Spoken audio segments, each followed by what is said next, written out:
The warm handshakes followed by a lengthy closed-door meeting, during which the US and Israeli leaders phoned the Prime Minister of Qatar so the Israeli Prime Minister could extend his apologies for the attack in Doha, and in which President Trump presented a 20-point ceasefire plan.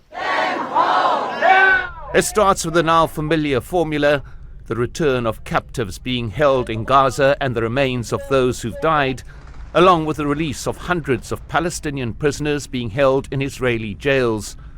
But then it moves into unfamiliar territory for a US proposal. This 20-point plan goes far beyond the immediate achievement of a ceasefire. It speaks about the nature of governance within Gaza, the demilitarisation of the area with Hamas compliance guaranteed by Arab nations. It specifies that the United Nations and its agencies will provide humanitarian relief, and it talks about the establishment of a board of peace which would supervise governance within Gaza itself.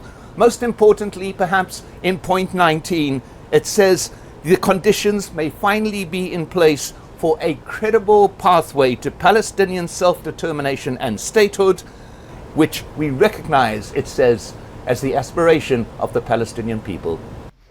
The Israeli Prime Minister announced his acceptance of the plan. I believe that today we're taking a critical step towards both ending the war in Gaza and setting the stage for dramatically advancing peace in the Middle East. And I think beyond the Middle East, in very important Muslim countries. I support your plan to end the war in Gaza. But underlying the talk of peace, still the threat of violence, President Trump making clear the plan was not an offer to Hamas, but an ultimatum. If Hamas rejects the deal, which is always possible, they're the only one left. Everyone else has accepted it.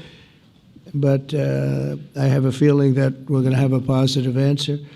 But if not, as you know, Bibi, you'd have our full backing to do what you would have to do.